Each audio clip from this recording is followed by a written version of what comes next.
Bonjour et bienvenue à cette édition du Bulletin des régions, une émission produite grâce à la collaboration des télévisions communautaires associées à Cogeco. Bonne émission.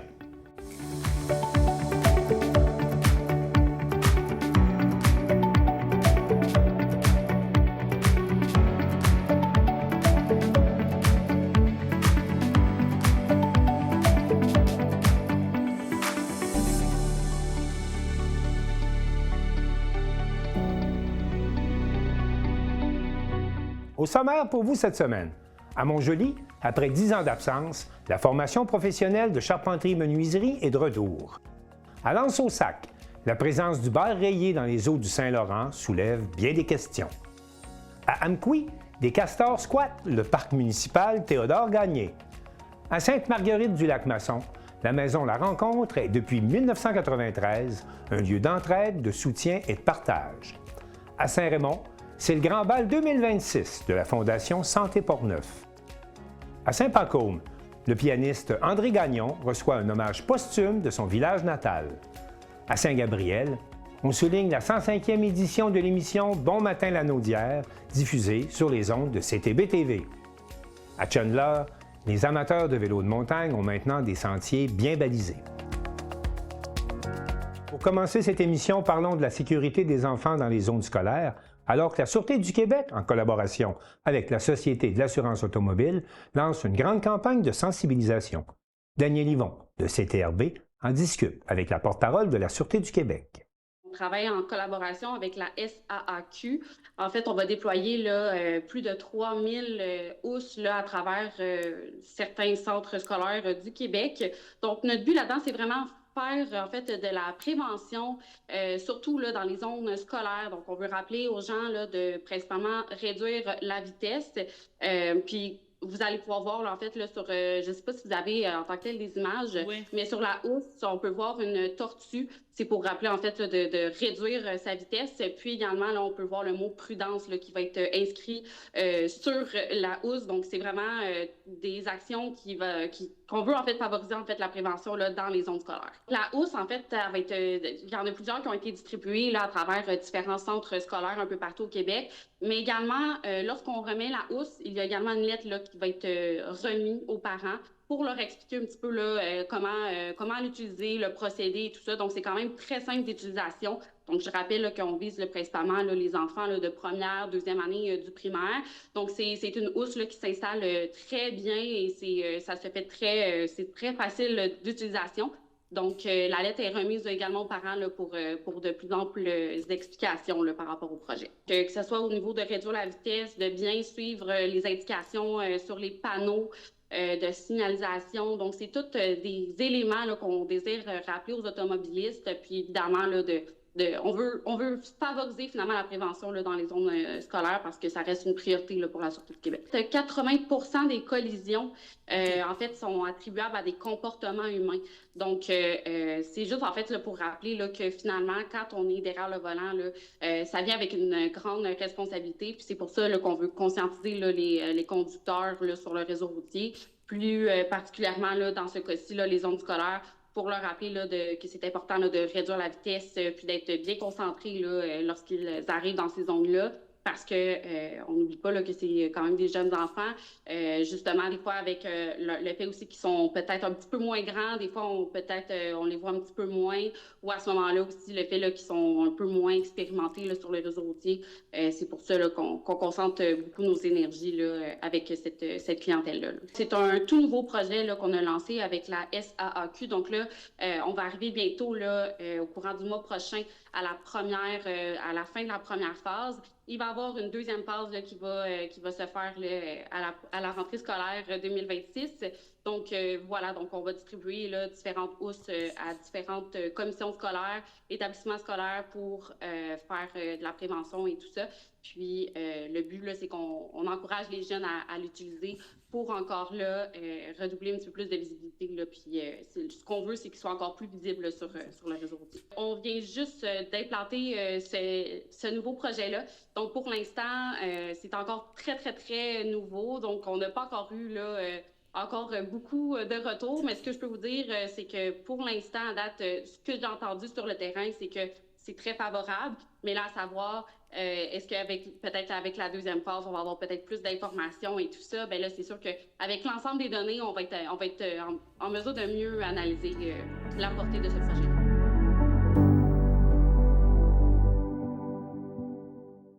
Bonne nouvelle pour la région de la Métis, la formation professionnelle de charpenterie-menuiserie est de retour après 10 ans d'absence afin de combler la pénurie de main-d'œuvre. On écoute le reportage de Marc Després de la télévision de la Métis. Alors, très bonne nouvelle aujourd'hui pour le Centre de services scolaires et pour le CFP. Donc, une belle cohorte. Bon, ça a commencé par un AEP et maintenant, c'est devenu un DEP. Là. Exactement. Donc, depuis janvier 2026, on est fiers d'annoncer la nouvelle cohorte du diplôme d'études professionnelles ici même dans la Métis. Donc, on est pas peu fiers pour les 3 prochaines années d'annoncer, dans le fond, cette nouvelle carte-là du DEP, charpenterie-menuiserie. Et il faut dire que c'est un retour à Montjoly, là. Oui, jusqu'en 2015, on fonctionnait avec un prêt de carte qu'on a malheureusement un retrait du prêt qui s'est passé. Mais avec l'offensive en construction qui a débuté après la COVID, dans le fond, on a eu le droit de donner l'AEP. Et à partir de ce moment-là, l'engouement pour les élèves et pour la région était quand même très prononcé. On est un des seuls centres de services scolaires, 5 au Québec, qui ont eu le droit à une 3e cohorte de l'AEP. Et en poursuite de ça, bien là, on vient d'avoir le droit d'avoir le DEP. On a une carte temporaire pour les 3 prochaines années. À nous de prouver que la clientèle va être au rendez-vous et que la formation va être de qualité pour qu'on puisse poursuivre dans la même veine et dans les prochaines années donner cette formation. Et jusqu'à maintenant, je pense que le recrutement n'est pas très difficile. Non, et ça se bousculait au portillon, en fait. Donc, on a vraiment comblé rapidement les premières places. On a d'ailleurs une liste d'attente d'élèves qui sont en attente de la prochaine cohorte qui va démarrer dès l'automne. Et probablement qu'on serait capable de démarrer une cohorte dès le début de l'année 2027. Donc, c'est à suivre. Donc, on se permet de passer le message à la population. Il y aura des places à venir. Donc, plus d'un groupe à la fois, donc en rotation pour cette formation-là. Et ce qui est intéressant aussi, c'est qu'on parle d'un taux de placement d'au moins 80 % jusqu'à maintenant. Et plus. Effectivement, dans nos AEP, il y a eu beaucoup de presse négative sur les élèves qui ont suivi le cours d'AEP, qui allaient là avec payés par le gouvernement et tout ça, puis qui n'avaient pas l'intention de travailler dans le domaine. Nous, dans les AEP, notre taux de placement frise le 90 %. Donc, on est très fiers de ce taux de placement-là parce que, dans le fond, les gens qui ont suivi le cours, ils voulaient travailler et il y avait de l'emploi pour qu'ils travaillent également. Donc, on a un besoin de main-d'œuvre qualifiée dans ce domaine-là. Notre vocation est de former de la main-d'œuvre qualifiée. Donc, on va essayer de répondre aux besoins de la population dans ce moment, dans cette partie-là. Et aussi, bien, ce qui est intéressant, les gens vont le remarquer. Donc, maintenant, on ne parle plus d'emploi strictement pour les garçons. Là. C'est des garçons et des filles qui trouvent sa place. Et ce qui est intéressant de noter, c'est que depuis l'AEP, il y a toujours eu des filles qui se sont inscrites. Et encore aujourd'hui, vous pouvez constater qu'il y a des filles inscrites. Donc, c'est un mélange de garçons et de filles inscrites, dans le fond, à ce DEP charpenterie-menuiserie. Donc, on est très fiers de ça. Donc, l'objectif principal, c'est de répondre à la demande parce que présentement, il y en a de la demande. Le marché du travail cognait à nos portes en disant « nous avons besoin de main-d'œuvre locale ». Donc, on faisait le pari qu'on était capable d'offrir cette formation-là avec de la main-d'œuvre des étudiants, des élèves issus de notre région. Et c'est plus de 85 % de nos élèves qui viennent de notre territoire. Donc, on est très, très satisfait de pouvoir annoncer qu'effectivement, on répond à un besoin avec de la main-d'œuvre d'ici, qualifiée dans le futur, d'ici 2 ans, pour répondre aux besoins du marché du travail. Et ce qui est intéressant aussi, c'est qu'on ne fait pas des trop gros groupes. Là. C'est toujours aux environs d'une vingtaine. C'est ça. Le maximum toléré, le maximum qu'on accepte, c'est 22 élèves par cohorte. Donc, ça permet des échanges avec l'enseignant, un suivi serré, un encadrement pour leur aider à évoluer.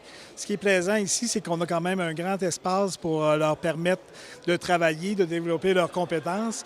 Nos enseignants les suivent de très proche. Donc, on sort d'ici, en tout cas, le taux de placement et de satisfaction des employeurs, ça veut tout dire. Je pense qu'on donne une formation de qualité, puis c'est intéressant. Parce que c'est ça, il faut dire que le fait que Bois BSL nous a quittés, les espaces sont maintenant disponibles. Donc là, c'est un argument incroyable.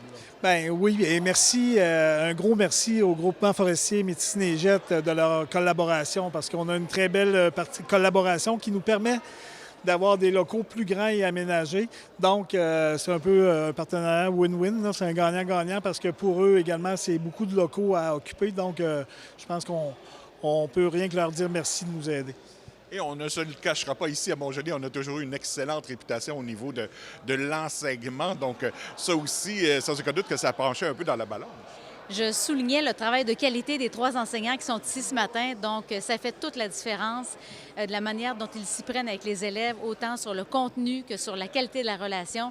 Donc, c'est un levier essentiel pour la réussite de nos élèves. Donc, ça aussi, c'est une tradition qui se poursuit chez nous au CFP, ici, dans la Métis. Et là, bon, on parle de 2 futures cohortes, une en septembre, l'autre dans le coin du mois de janvier. Est-ce que les gens peuvent déjà s'inscrire? Donc, ça, je vais laisser plus technique au niveau Jean-Pierre. La réponse, c'est oui, mais lui vous donner les détails. Dans le fond, on peut aller sur le site jesuipro.com qui va nous guider vers le site d'inscription. On sait que la cohorte de septembre est déjà pleine. Il y a 22 élèves, il y a des gens en liste d'attente, mais on peut déjà signifier un intérêt pour janvier et plus. Là. On est en train de finaliser. Il faut adapter la grandeur des locaux. Il faut voir si on peut agrandir un petit peu pour voir. Mais au plus tard, début avril, la troisième cohorte, dans le fond, pourrait débuter. Mais on travaille très fort présentement pour s'ajuster pour que ça soit dès janvier, pour qu'on puisse rouler et rapidement donner l'occasion aux gens de terminer leur diplôme le printemps suivant. C'est une formation qui dure environ 1 an et demi, 1 an 3 quarts. Donc, pour leur donner l'accès au marché du travail dès le... Été 2027. 28. Ah, il rentre... Oui, été 2028. Été 2028. Oui. Celle-ci, c'est pour l'été 2027. Donc, la prochaine de l'hiver 2027, ce serait pour l'été 2028. Et à ce moment-là, bon, on dit bon, là, on a eu une acceptation pour 3 ans, mais là, on est positif pour le futur aussi. Bien, on va démontrer, comme Jean-Pierre le mentionnait tout à l'heure, par la qualité de nos services, par notre taux de diplomation et notre taux de rétention de nos élèves aussi. C'est bien beau de les diplômer, mais il faut s'assurer qu'on diplôme un haut taux d'élèves qui se sont inscrits. Donc, on a réussi à le démontrer pour l'AEP. Maintenant, à notre tour de démontrer qu'on le fera avec le DEP maintenant. Donc, on est très optimiste. On est très confiants. Bien, merci à vous deux. Merci. Merci beaucoup. Merci à vous.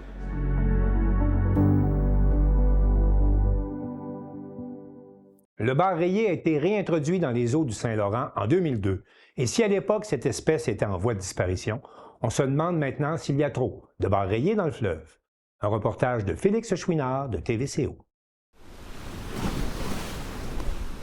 Le bar rayé. Ça fait longtemps que les pêcheurs de Charlevoix nous en parlent. Entre extinction et surpopulation, c'est difficile de savoir ce qui se passe avec cette population de poissons.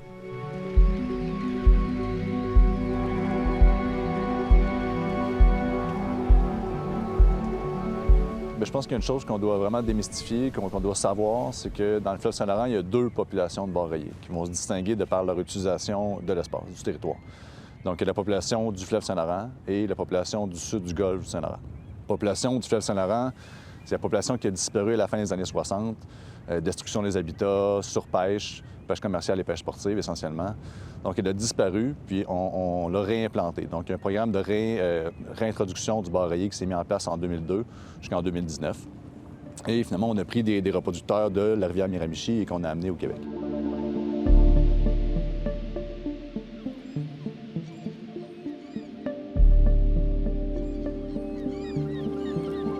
Là, on est encore en train d'évaluer le tout, mais on considère qu'elle a repris l'ensemble de sa répartition historique. Donc, pour ça, on est quand même assez confiant que le rétablissement est quand même en très bonne voie. Là. Mais c'est sûr que c'est difficile à évaluer parce qu'on n'a pas une idée claire de c'était quoi les abondances d'antan quand il a disparu. Là.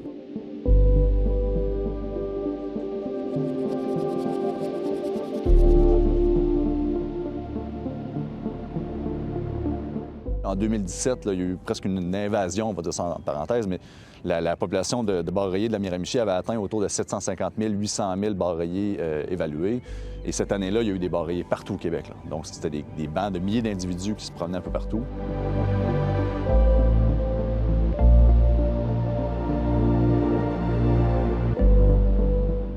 Donc, cette population-là va très bien et très abondante. Ça fait en sorte qu'il peut y avoir, je dirais, une vision de surabondance.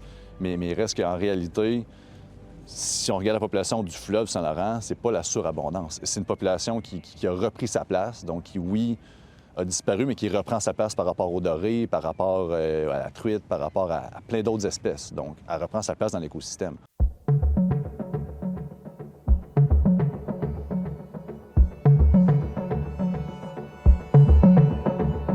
comme elle avait disparu, bien, les gens ont l'impression qu'elle tasse les autres puis que c'est pas sa place, mais c'est sa place dans l'écosystème.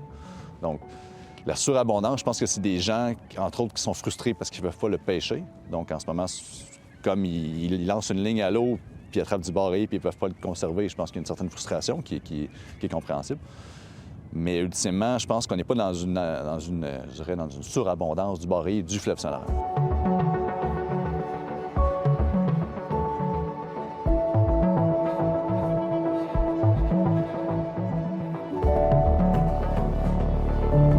Pourtant réintroduit au début des années 2000, le bar rayé est encore aujourd'hui considéré comme une espèce éteinte par le Comité sur la situation des espèces en péril du Canada, le COSEPAC. Une situation qui crée bien des frustrations et de l'incompréhension auprès des pêcheurs.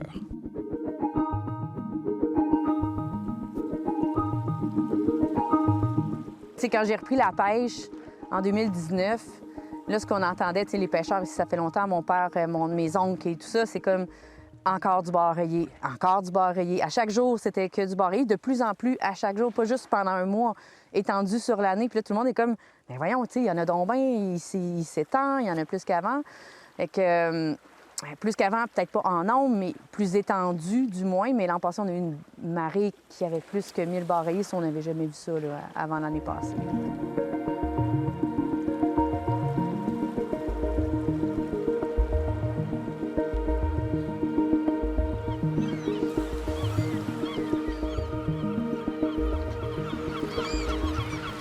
L'incidence pour nous, ce que ça a, c'est que quand il en reste 1000, 200, 300 dans la cage, bien, il était en train de pourchasser une espèce autre. Il aime beaucoup les perlans, le caplan, le hareng, en fait, tout ce qui peut rentrer dedans, je pense que ça y va. Donc, moi, quand il y a 300 bar rayés dans ma pêche, il était là pour manger quelque chose, puis on a une caméra, on les voit quand même à marée haute aller manger par en dessous les poissons, ça brasse, ça brasse, ça brasse. Puis on arrive à marée basse, puis il n'y a que du bar rayé, ou sinon, même plus de bar rayé parce qu'il a appris à sortir dans les dernières années. Donc, c'est sûr que nous, c'est des captures qu'on a en moins que potentiellement qu'avant on avait. Là.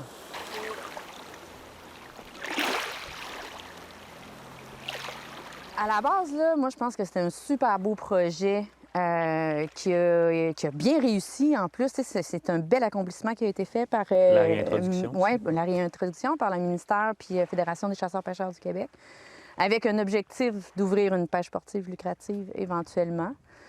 Si tout s'était passé selon, je pense, leurs projections, il y aurait probablement une pêche sportive d'ouverte là, présentement. Les pêcheurs, tout comme le ministère de l'Environnement du Québec, se retrouvent dans un gel administratif en attente d'une mise à jour du statut du bar rayé qui ne vient pas. Ce qui se passe, c'est que quand une espèce est désignée comme en péril, donc soit en voie de disparition ou menacée, par exemple, bien là, c'est une loi fédérale, la loi sur les espèces en péril, qui a préséance, donc qui va interdire toute forme d'exploitation pour le bar rayé du fleuve Saint-Laurent, par exemple.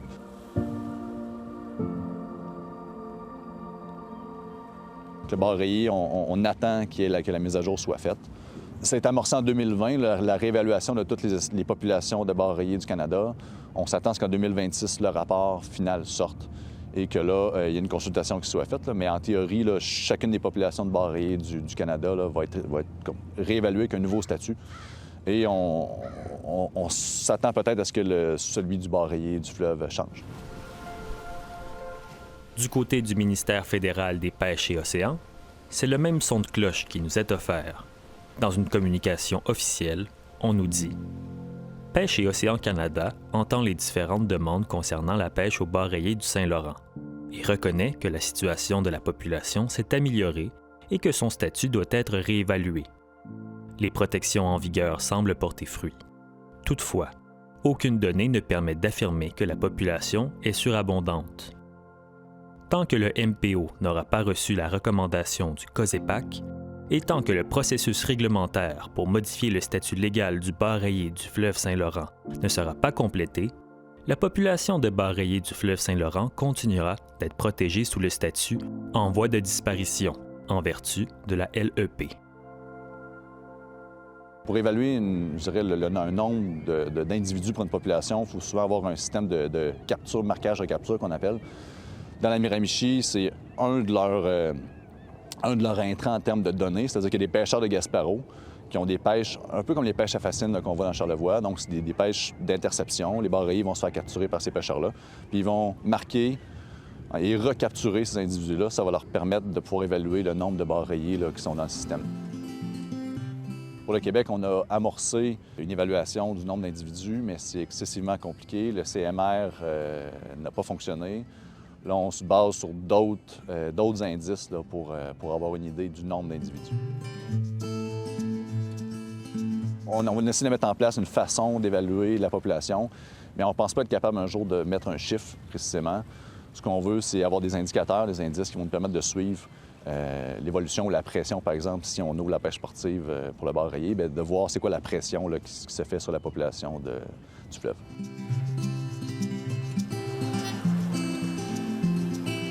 Là, présentement, on est comme découragé, je pense. Puis c'était peurant en même temps, là, s'il n'y a pas de contrôle qui est fait, s'il va bien, puis tout est beau, puis qu'il n'y a pas rien qui est menacé, bien, tant mieux. Mais on dirait qu'on n'a pas, là, la réponse.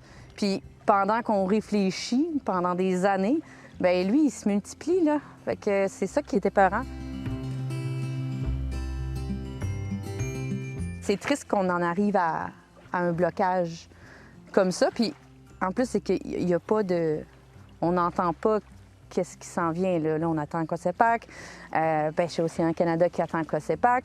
Mais là, c'est silence radio depuis un bon bout de temps. Là. Fait que ça, c'est triste.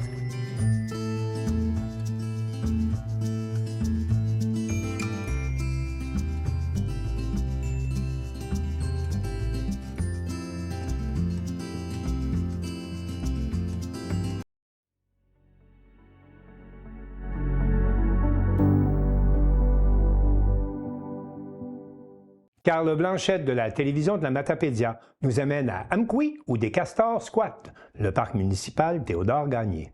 Valérie, on est ici au parc Théodore-Gagné, donc au sentier du ruisseau Pearson, parce qu'il y a des visiteurs, en fait, dans... Ah oui? Oui, c'est pas les petits bonhommes verts, non.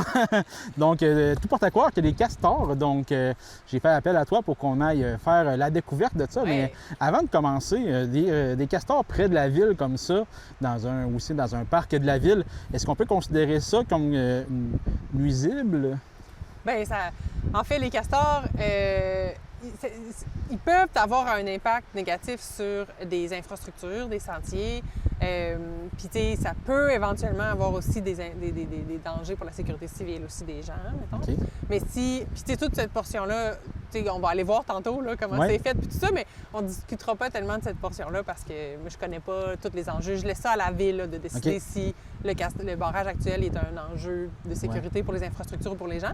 Mais d'un point de vue écologique, c'est pas nuisible, non. Puis ça a vraiment un rôle important dans l'écosystème. Puis on pourra tout regarder ça tantôt en voyant le barrage et la hutte. Super.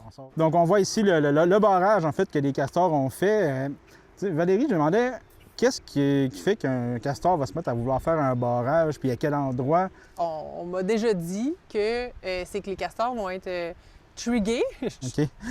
Le terme français pour ça. Non, mais... je pense qu'on devrait dire juste déclencher. Déclencher, ou en tout cas, oui, leur envie de faire un barrage va être déclenchée, oui, on peut dire ça, par le son de chute, tu sais. Fait que ça se peut très bien qu'ici, ce soit ça là, qui essaye de colmater constamment. Fait qu'il va travailler fort là, parce que ça va être long avant d'arrêter le son de la chute du barrage qui est là. Ah ouais? Puis tu sais, comme dans certains cas, on a des ponceaux qui vont avoir une chute assez classique, là, qui vont avoir une chute à l'aval d'un ponceau. Puis c'est là que des fois, les castors vont avoir le goût de colmater le ponceau. Puis il existe aussi des structures là, pour justement atténuer le son de chute de ponceau pour éviter que les castors aient le goût de boucher le ponceau. Ah oui? OK. Fait que c'est quand même assez intéressant comme technologie que je ne savais pas. Puis aussi, qu'est-ce qu'ils vont utiliser beaucoup les castors pour faire ces barrages-là? Parce que on commence à penser que c'est juste des branches, des arbres, mais il y a plus que ça. Oui, bien c'est ça, on le voit bien ici. C'est le fun, la vue que tu as, parce qu'on voit bien qu'il y a de la boue là-dedans, il y a des cailloux aussi.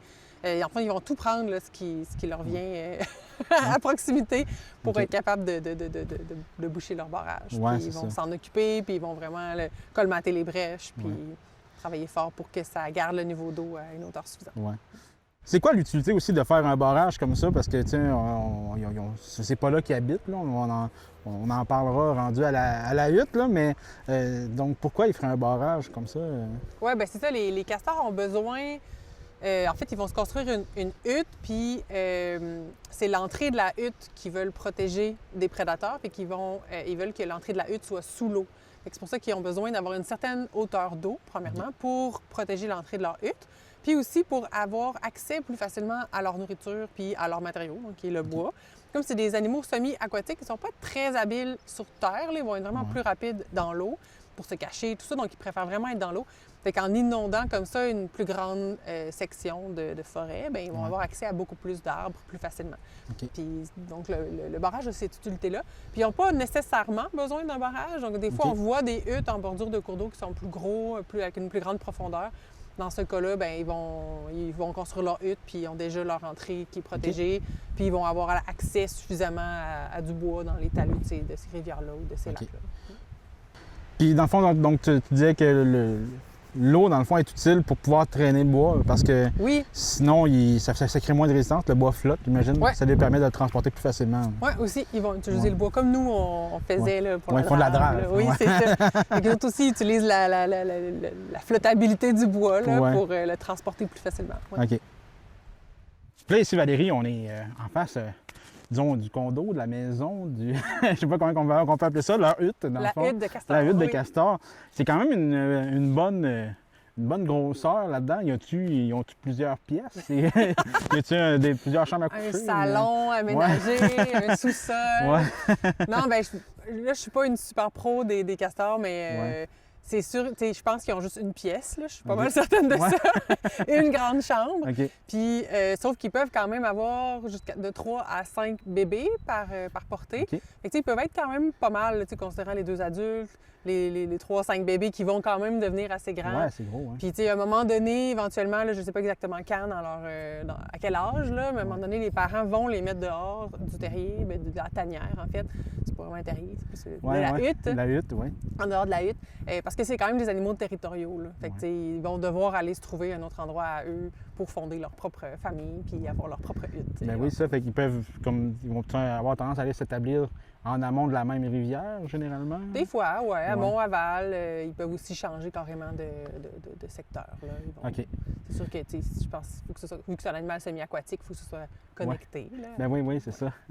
Puis aussi, une affaire très importante, c'est que les barrages de castors, c'est temporaire. Ça dure quand même longtemps. Là. Ça peut durer plusieurs années, mais sur le cycle de vie d'une rivière puis sur le cycle de vie des poissons, ça reste que... à un moment donné, il va avoir une brèche. À un moment donné, il va avoir une grosse crue qui va partir avec le barrage. Puis, c'est pas... ça bouge dans le temps. C'est très dynamique. Puis ça fait partie des dynamiques de rivière. Là, ici, Valérie, on voit vraiment que les castors ont travaillé très fort. C'est-tu de ce printemps, ça? Ou ça date... les castors sont-ils là depuis plus longtemps qu'on pense? Moi, j'ai vu ça il y a une semaine, au moment où on se parle, mais clairement, il n'était pas là. Il était là depuis plus longtemps que ça. Là. Bien, je ne sais pas non plus trop, parce que moi non plus, je suis pas venue ici. Non. En fait, la première fois que je viens ici, je suis vraiment contente de découvrir le coin. Mais on voit quand même que ces arbres-là, ils ont déjà des rejets de l'année passée, là, de bien pousser. Fait que ça fait au moins 1 an. Puis on voit quand même qu'il y a plusieurs traces de castors qui sont vieillies par le temps. Donc, l'activité de castor, ça fait un moment qu'il y en a ici. Là. Okay, c'est certain. Puis, j'ai juste un petit mythe comme ça. Est-ce que les castors se nourrissent de bois? Oui.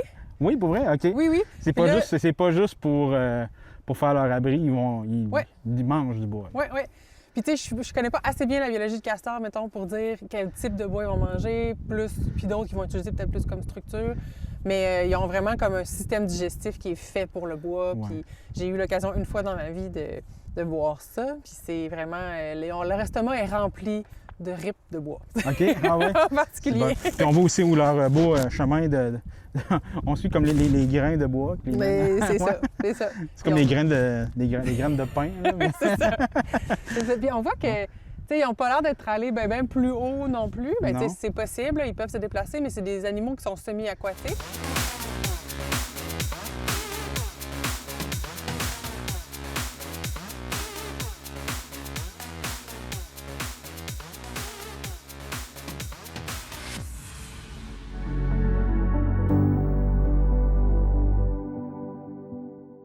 Dean Brisson de la télévision communautaire des Laurentides rencontre Lynne Charuet de la maison La Rencontre à Sainte-Marguerite-du-Lac-Masson pour parler de son cheminement personnel ainsi que des services offerts par l'organisme depuis 1993.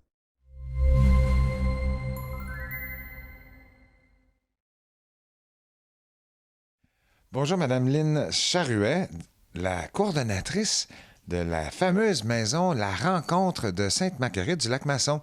Merci de nous accueillir. Bien, merci à vous d'être là. Madame Charuet, j'aimerais ça vous demander comment vous vous êtes retrouvée ici. Vous êtes qui, vous, Madame Charuet? Je suis une maman de deux beaux garçons. C'est ça, j'ai travaillé 30 ans au centre-ville de Montréal. J'habitais en banlieue, à Repentigny. Et puis, j'ai dit non, c'est fini. Et puis, j'ai décidé de tout vendre là-bas, puis de m'en venir ici, dans les Laurentides. Et puis, c'est ça, je cherchais un emploi, je prenais le temps de trouver, puis là, la vie m'a amenée ici.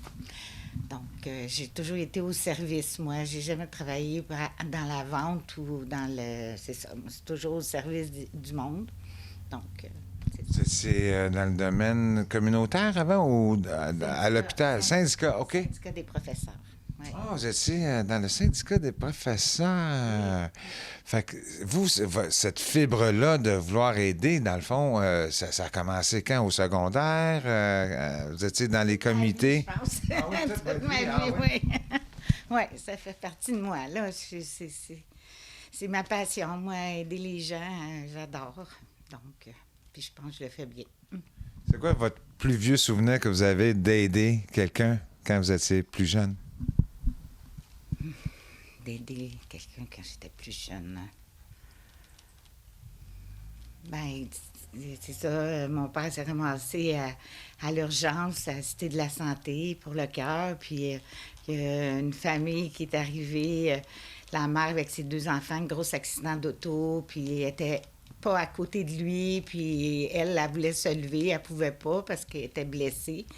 Puis là, je faisais le relais entre la maman et le fils pour lui dire « Non, inquiète-toi pas, ton fils va bien. » Puis c'est ça. J'ai fait ça naturel. Oui. Puis après ça, vous avez travaillé tout de suite dans le domaine syndical ou? Non, j'ai travaillé à la Bourse avant. J'étais représentante à valeur mobilière. J'ai fait ça pendant 6 ans. Et puis, c'est un milieu particulier dans le temps, là. Les femmes, c'était pas très bien vu. Là. Je voulais avoir avoir une famille. C'était pas l'idéal, là, avec ce milieu-là. Donc, c'est là que j'ai bifurqué, puis la vie m'a envoyé au syndicat des professeurs. J'ai travaillé 20 ans là, au syndicat des professeurs. Wow, quand même. Vous avez ensuite déménagé ici. Vous avez tout vendu. Ah ouais, on s'en va en campagne. Oui, parce que le père de mes garçons avait un condo à Plimont qui était libre. Puis là, mes enfants ont dit, regarde, maman, elle va passer l'été là, essaie de voir qu'est-ce que tu as le goût de faire. Puis, c'est ça. Depuis 2014, je suis dans les Laurentides, à la merci des Pays d'en haut. Ah, félicitations. Et là, l'aventure de la maison, la rencontre débute à un moment donné. Qu'est-ce qui vous a amené ici? Là? Comment que vous vous retrouvez ici? Et pourquoi vous avez choisi? C'est comme si vous aviez choisi de venir ici, vous. Bien, j'avais le choix entre deux. Il y avait les entreprises Boyer et Fils, là, à Piémont, puis ici. Puis, mais là, c'est ça, j'ai rencontré, j'ai fait mon embauche et l'entrevue d'embauche. Puis là, j'ai dit, j'essaie ça, tu sais, puis... c'est ça, là, c'est ma passion, là, mon travail. Ben oui, ça fait partie de moi, là. La rencontre, elle fait partie de moi, oui. Ben il faut être des femmes de cœur pour travailler dans le communautaire, là. Parce que c'est pas des gros salaires comme au centre-ville, là. Tu sais, j'ai vraiment changé de rythme de vie, de rythme de tout. Mais c'est ça. Je pense que tant que je sens que les gens veulent que je continue d'être là, puis que je vais continuer à les aider, bien, je vais rester. Moi, j'aimerais prendre ma retraite ici, là, tu sais. Ah, c'est fin, ça. Ça fait combien de temps que vous êtes ici? 11 ans. Ça fait 11 ans et demi. 11 ans et demi. Qu'est-ce qui a changé depuis votre arrivée ici et aujourd'hui? Roulement de conseil d'administration, beaucoup. Non, mais j'ai des idées, j'essaie de les mettre en action, de m'entourer d'une bonne équipe, là, d'avoir des gens qui sont passionnés autant que moi, là. Parce qu'on est une petite équipe ici, là. On est 4 personnes seulement, 2 à temps partiel, 2 à temps plein. Quand même 4 employés, là. Oui. Et vous, là, quand vous êtes arrivé ici, vous étiez tout seul ou il y avait déjà une équipe? Des bénévoles. Ah, c'était tous des bénévoles. Tous des bénévoles, excepté moi. OK. J'étais la seule employée salariée. Fait que ça l'a grossi, hein, en quelque sorte. Ben oui, on va chercher des subventions. Oui, il faut, c'est ça, c'est toujours à la recherche de financement, tout le temps. Tout le temps. Si on a des idées pour grossir, ben il faut qu'on aille chercher, c'est ça, du financement, parce que c'est ça, le gouvernement, nous, on relève du ministère Santé et Services sociaux, donc de Santé Québec. Et puis, ben, ils n'injectent pas beaucoup d'argent dans les organismes communautaires, là. Puis maintenant, là, tu sais, on n'a pas beaucoup de rehaussement. On est toujours plafonné au même montant depuis 10 ans. Oh, quand même, depuis 10 ans. Alors là, vous m'amenez sur la piste financement. C'est quoi le financement? Qu'est-ce que vous faites pour combler votre financement pour avoir des employés et une infrastructure ici, là? Bon, la bâtisse appartient à la ville de Sainte-Marguerite. Elle nous est prêtée gratuitement. Donc, on ne paye pas de loyer, on ne paye pas de taxes. Donc, c'est ça, ça appartient à la ville. Nous, on s'occupe de l'amélioration locative, là, de tout l'intérieur du bâtiment. Et puis, notre source de financement, c'est le programme de soutien aux organismes communautaires qui relève du CI3S des Laurentides. Donc, c'est notre bailleur de fonds principal qui nous donne l'argent pour exploiter, payer les salaires puis tous les frais d'exploitation qui viennent avec. Et puis, j'ai mon plus grand donateur, c'est Centraide Laurentides. Oh, quand même. Oui. C'est grâce à eux si je peux offrir des services, là, toutes sortes d'activités, là, à part, là, la mission globale, c'est le PSA qui le paye. Et puis, Centraide Laurentides nous aide depuis 2008 à développer des activités pour briser l'isolement, nourrir les gens qui ont faim. Nous, on est un organisme, la lutte contre la pauvreté. C'est une de nos missions. On fait beaucoup de choses pour un petit organisme comme ici, là. C'est ça. Oui. On a beaucoup de services, on offre beaucoup de services.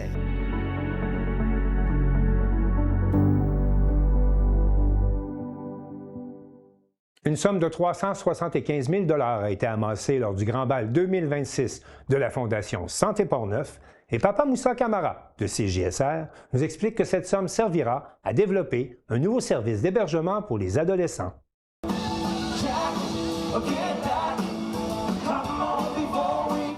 La solidarité et la générosité étaient au rendez-vous vendredi soir à Saint-Raymond, alors que la Fondation Santé Portneuf tenait son Grand Bal 2026 au profit du projet Le Dôme, hébergement jeunesse Portneuf. On s'entend qu'une ressource d'hébergement qui est ouverte 24 heures sur 24, 7 jours sur 7, 365 jours par année, ça a un coût financier.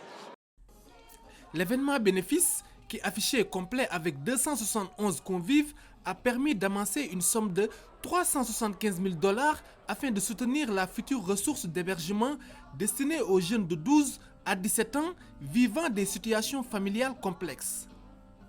On sait qu'à 12-17 ans, on est dans l'adolescence, il y a beaucoup de choses qui changent, on se pose beaucoup de questions et tout ça. Donc, c'est une période propice pour leur donner un hébergement qui est pour eux, pour les aider dans les moments plus difficiles.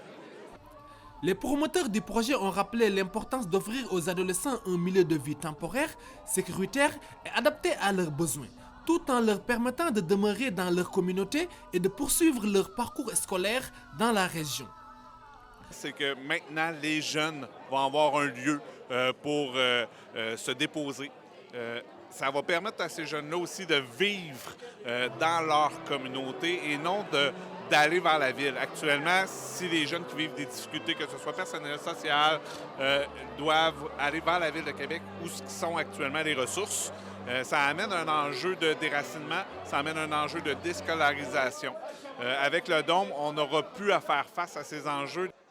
La soirée a également mis en lumière la forte mobilisation du milieu des affaires, des élus et des partenaires régionaux autour de cette initiative jeunesse. Les représentants politiques ont salué l'engagement de la communauté et la générosité des participants envers ce projet qu'ils jugent essentiel pour l'avenir de la jeunesse pornevoise.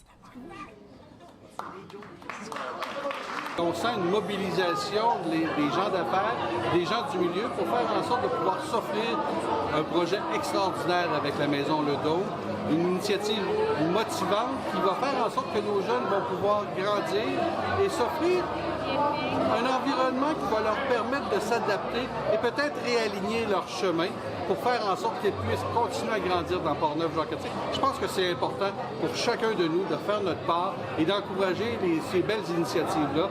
Et évidemment que c'est un plaisir pour moi ce soir d'être ici au Grand Bar. Je me réjouis de cet élan de générosité qui permet justement d'apporter des moyens supplémentaires à nos institutions pour offrir plus de services à nos concitoyens. Il faut aussi que la population soit consciente que tout ce que la Fondation fait, c'est pour la population. Et il y a une mauvaise perception souvent. Ce n'est pas juste pour Saint-Raymond, c'est pour l'ensemble des infrastructures en santé, pour la communauté de Portneuf. Mais pour moi, ça me parle. Puis c'est facile après ça d'arriver au Conseil des maires, parler à mes confrères et demander de supporter la Fondation et d'aller de l'avant. De son côté, la ville de Saint-Raymond a rappelé sa contribution au projet, notamment par le don du terrain destiné à accueillir la future ressource. La ville de Saint-Raymond, en fait, c'est qu'on donne le terrain. C'est aléatoire, mais c'est pratiquement un demi-million que la ville de Saint-Raymond va mettre parce qu'on fournit le terrain pour la construction du flot. Avec cette importante récolte de fonds, les promoteurs franchissent une nouvelle étape vers la concrétisation d'un projet qu'ils qualifient d'essentiel pour l'avenir de la jeunesse portneuvoise. Papa Moussa Camara, depuis Saint-Raymond, pour CJSR.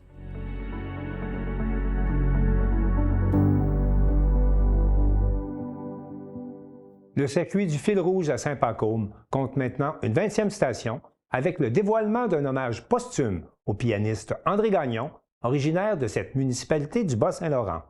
Un reportage de Gérald de Beaulieu de CEMA TV. C'est en après-midi, le vendredi 22 mai, qu'a eu lieu au cœur de son village natal le dévoilement du panneau hommage à André Gagnon, pianiste et compositeur de renommée internationale. La nouvelle station, la 20e du circuit fil rouge à Saint-Pacôme, vient aujourd'hui enrichir le parcours des 53 emplacements au Kamouraska qui met en valeur les figures, les repères et les traces historiques qui composent l'identité des lieux.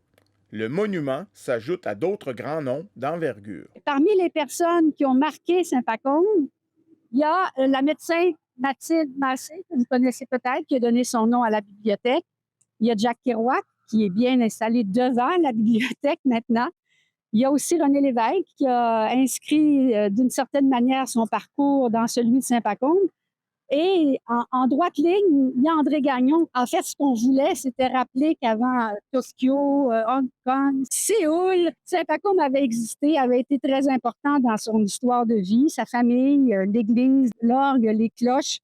Tout ça a nourri sa musique qui se caractérisait par une rencontre tout à fait naturelle entre la musique populaire et la musique classique. Et c'est ce qui le définissait très bien, d'ailleurs. Le projet s'est concrétisé grâce à la volonté et à la contribution financière de la nièce d'André Gagnon, Marie-André Lévesque, ainsi qu'à l'appui de la municipalité de Saint-Pacôme, qui a facilité sa mise en œuvre.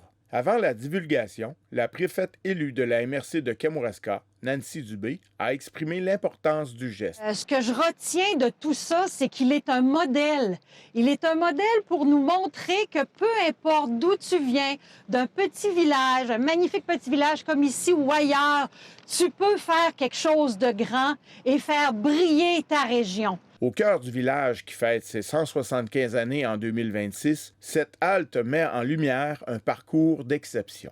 Pour les Pacomiens et les Pacomiennes, cette station est une belle occasion de redécouvrir l'artiste, l'un des leurs, à travers son parcours et ce qui l'a inspiré. Le panneau André Gagnon est enrichi par des compléments accessibles sur la plateforme Balado Découverte qui prolonge l'exploration et différentes facettes de son parcours. À travers ses compositions s'expriment la lumière, les paysages et les rythmes de son coin de pays en résonance avec l'environnement qui l'a façonné. De son berceau jusqu'aux grandes scènes internationales, sa signature musicale est ancrée dans ses origines et connue de partout dans le monde. Réunis à l'auberge comme au premier jour, dont le nom provient d'une pièce musicale du pianiste et compositeur, parents, amis et admirateurs ont pu écouter quelques œuvres de l'artiste interprétées par Alex Legault, dont une qui n'a jamais été endisquée, Au bois de bouleau.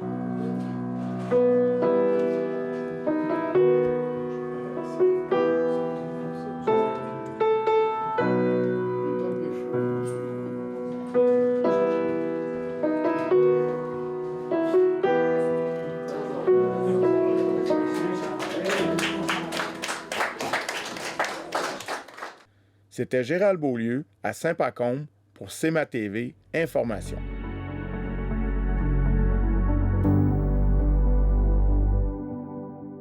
Denis Bérubé de CTB-TV anime depuis 1 an, en direct, l'émission Bon matin Lanaudière. Et pour souligner cette réalisation, l'équipe de cette sympathique télévision a préparé un résumé tout en humour. C'était jour de fête à Saint-Gabriel dans Lanaudière cette semaine. Lors de la dernière émission de la saison, la télévision régionale CTB-TV soulignait le premier anniversaire de l'émission Bon matin Lanaudière. Un rendez-vous d'1 heure diffusé en direct 3 fois par semaine, les lundis, mercredis et vendredis de 9h à 10h. Si, hey, vous avez pensé de nous apporter un gâteau? Ben là, c'est toi qui as pensé. Bon. Comment péter ma bulle, hein? Ben écoute, fallait bien que j'y pense parce qu'aujourd'hui, c'est une journée très spéciale. Effectivement, c'est une journée très spéciale car au cours des 9 derniers mois, ce sont plus de 105 émissions qui ont été diffusées en direct, permettant à l'équipe de créer un véritable lien de proximité avec les téléspectateurs de Lanaudière.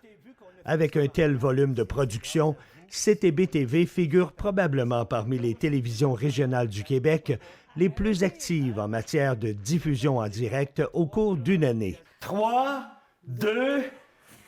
Michael! Ça me fait plaisir, Danny. Oh, hey, ça, c'est notre petite clown, hein? Cette émission de service propose un tour d'horizon de l'actualité régionale et nationale.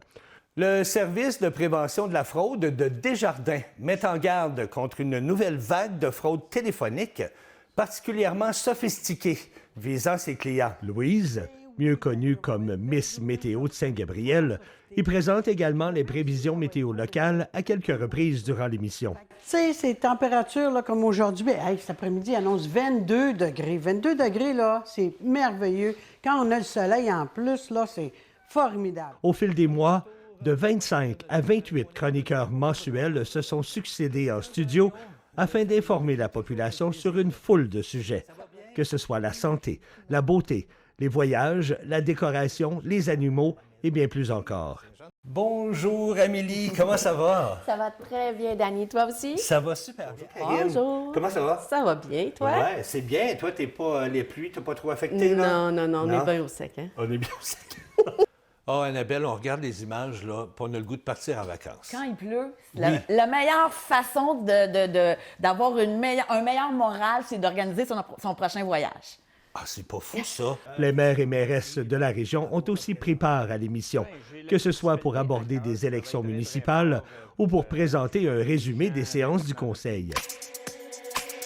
Alors, bonjour tout le monde. Bienvenue à ce petit récapitule de la séance de la ville de Saint-Gabriel du 4 mai dernier. Bonjour, Marc Desrochers, maire de la municipalité de Mandeville. Bonjour citoyens et citoyennes de Mandeville. Bienvenue à la chronique mensuelle sur CTB-TV. L'animateur maison a également eu l'occasion de s'entretenir avec plusieurs personnalités connues au cours de la saison.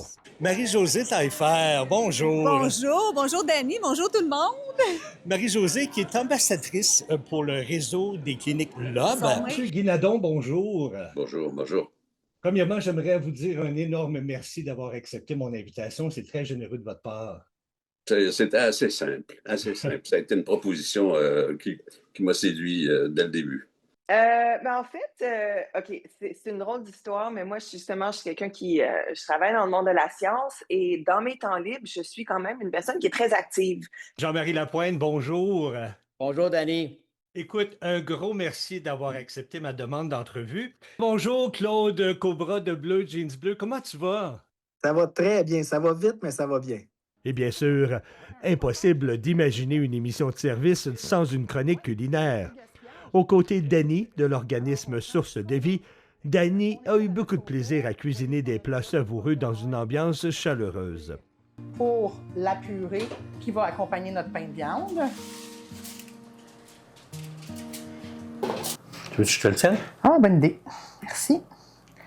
On met ça dans le moule. On pourrait utiliser le même mélange, faire des muffins. Sans oublier les nombreux fous rires qui ont animé les enregistrements.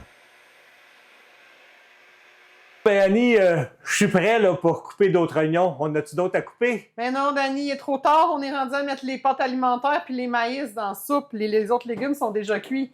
Bon Matin Lanaudière est devenue au fil de sa première année une émission appréciée des téléspectateurs de la région parce qu'elle est divertissante, informative et empreinte d'humour. On souhaite donc longue vie à Bon Matin Lanaudière, diffusé sur les ondes de CTB-TV.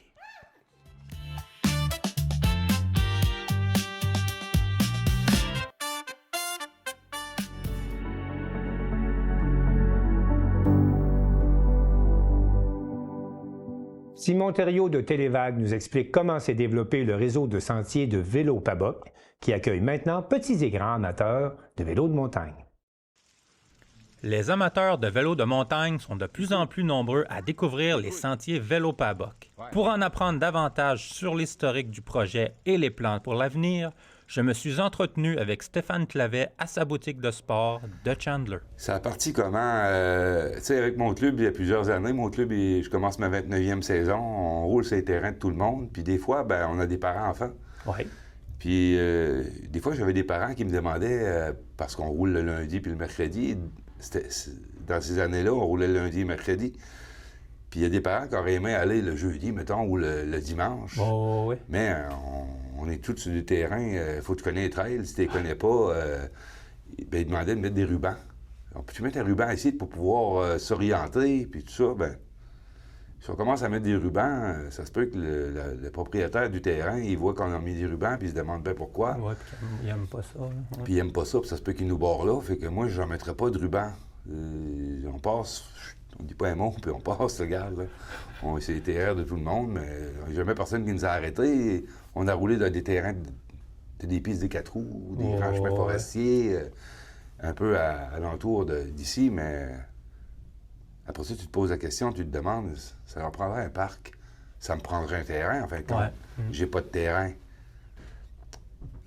Fallait déposer un projet, puis fallait savoir comment le déposer. Moi, que ça soit sérieux. Ouais, moi, je vais te dire qu'il y a des trails, je vais te dire comment faire, mais je peux pas te monter le dossier. Là, regarde, c'est pas ma force à moi. Qui t'a aidé là-dedans? C'est Sébastien Daigneault. OK. Qui a tout monté le projet. Qui est ton vice-président présentement. Qui est rendu le vice-président de Vélo PABOC, qui a déposé le projet. On a été accepté. On a eu 80... On a dépensé 83 000 sur le projet. On a eu, je pense, 72, mais le reste, c'est Vélo PABOC puis la ville qui l'a mis.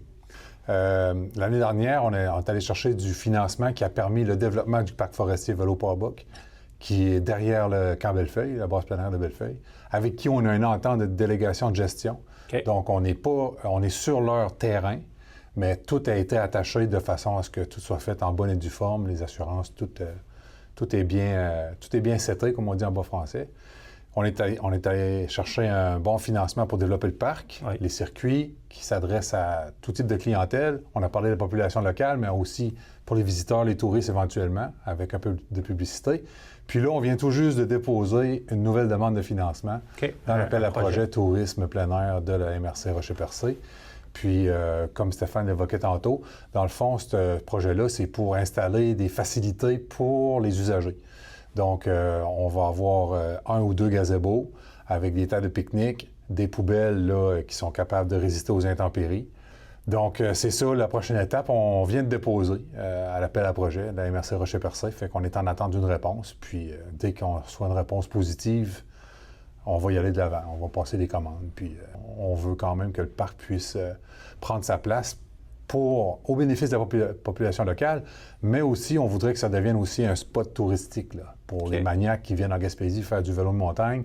Bien, ils vont être capables de voir qu'on a une offre complémentaire au vélo de montagne, puis c'est les circuits de vélo de cross-country. Okay, comme ça va se parler, puis hey, il y a vraiment une belle place. Surtout sur l'application Trailforks, qu'on voudrait là, être capable d'apparaître sur cette application-là, qui est à peu près tous les maniaques des vélos de montagne ont cette application-là sur leur téléphone.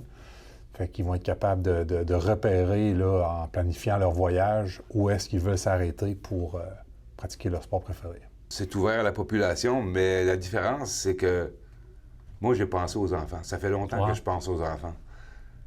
Tu feras le tour de la Gaspésie, puis tu vas voir qu'il n'y a pas vraiment de place pour les enfants, à part, je pense que c'est nous autres qui l'avons. Moi, j'ai un club de cross-country. Fait qu'on a développé un secteur de cross-country, mais aussi qui devient un peu enduro. On a du vert, qui est du débutant, on a du bleu, qui est de l'intermédiaire, puis on a un petit peu de noir. Mais, moi, je pense que du vert fait à pleine vitesse, ça peut devenir du noir. Là. Ben oui, absolument. Fait que, on a quelque chose de bien... quelque chose de bien que la population, parents-enfants, commence à prendre de l'ampleur. À l'automne, on a fini la fabrication de ça. Puis il y avait le samedi, on n'est pas encore sur Trailfork là, pour pouvoir dire à tout le monde qu'on est là.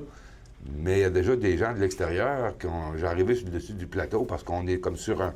On a 2 montées de chaque côté. Oui. On a une plus facile puis une plus dure pour les plus téméraires. Oui, c'est ça. Puis courant du haut, tu as toutes les descentes qui s'en vont vers le bas. Puis tu peux lapper ça facile. Fait qu'on était une trentaine en haut avec des jeunes, des enfants, des adultes. Oui, on a plein de nouvelles familles qui vont arriver là, qui vont pouvoir aller faire du vélo sécuritaire parce que c'est bien balisé, c'est bien indiqué. Il n'y a pas d'auto. Non, c'est ça. Fait que si tu frappes l'arbre, c'est pas lui qui t'a frappé, c'est toi qui as frappé l'arbre. C'est toi qui ne savais pas ce que tu faisais. Puis... Ben, il y a peut-être une perte de contrôle, mais à ce moment-là, tu apprends. Tu apprends avec tes erreurs. Oui, c'est ça. Fait que oui, on est un pied à terre. Okay. Ben, c'est super. En tout cas, félicitations pour le beau projet. Là. C'est vraiment le fun. Ça apporte de quoi pour la jeunesse aussi dans la région. Je pense qu'on veut quelque chose qui va grandir, puis on veut pas que ça s'arrête là. Bon, ben parfait, Stéphane. Je souhaite du bien beau pour la suite, là, que ça continue de grandir, de fleurir, comme on dit. Merci, Simon.